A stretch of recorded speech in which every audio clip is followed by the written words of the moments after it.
Star Wars Resistance recently introduced us to a brand new planet called Castilon, covered almost completely in water. Since I've been running through the various types of planets in Star Wars, today I thought it would be fun to talk about every canon water world. I'm kind of using my best judgment on some of these to include some planets that have land masses but are still mostly covered in water, so just bear with me.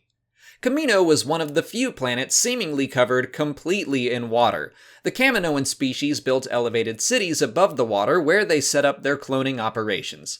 Ahch-To was a planet hidden away in the unknown regions. It was considered to be the birthplace of the Jedi Order and held the sacred Jedi texts. It was almost completely covered in water, but did have a handful of rocky islands jutting out from beneath the ocean's surface.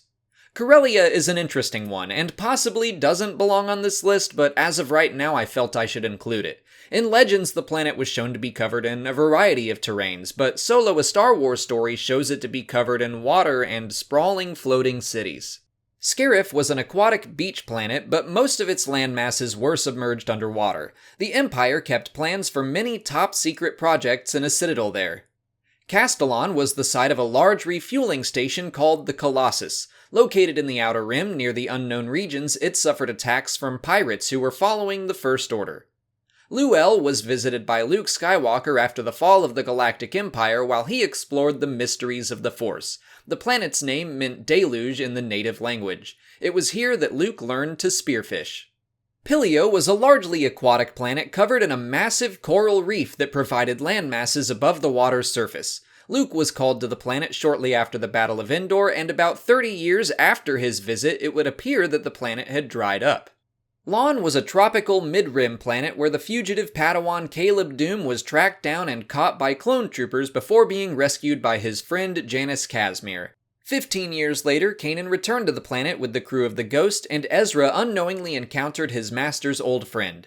Mon Cala, Nautilin, Quarren, and other aquatic species immigrated to Lon. Mon Cala was the homeworld of Admiral Akbar and the rest of the Mon Calamari people. Most of the cities were built underwater, but before the rise of the Galactic Empire, there also existed cities that were welcoming to outsiders. Rare islands and landmasses could be seen above the surface.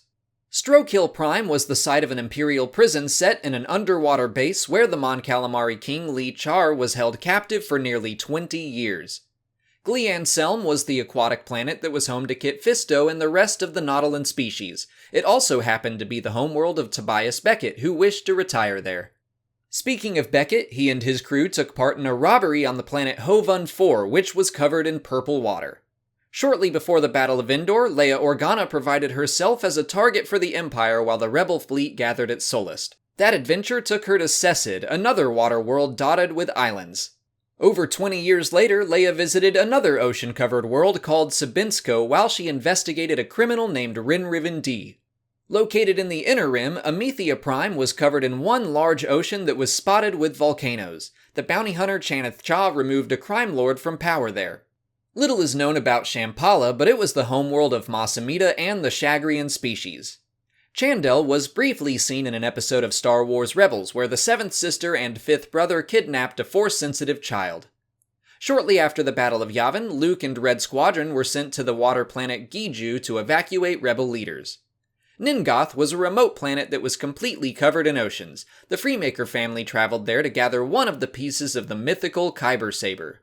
In the book Heir to the Jedi, Luke Skywalker traveled to a planet called Omereth, which was described as practically uninhabited, covered in water, spotted with a few archipelagos. Almost nothing is known about the planet Petrolia except that it was located in the Inner Rim and was home to the fish-like Petrolian species. 4 years before the Battle of Yavin, members of Phoenix Squadron traveled to the aquatic planet Quilla on a rescue mission. Scori Lay was the site of a battle between the Rebellion and the Empire that ruined the industry of the planet. It's kind of like a watery version of Jakku. Tibrin was the homeworld of the Ishi-Tib species. During the Galactic Civil War, Leia and Luke traveled there to gain its people's support for the Rebel Alliance. Volusia was a volcanic island planet that was the site of Masamita's surrender and the official end of the Galactic Civil War. Rhea was an Outer Rim planet that was notoriously difficult to reach. For that reason, Saw Gerrera set up a base for his partisans there.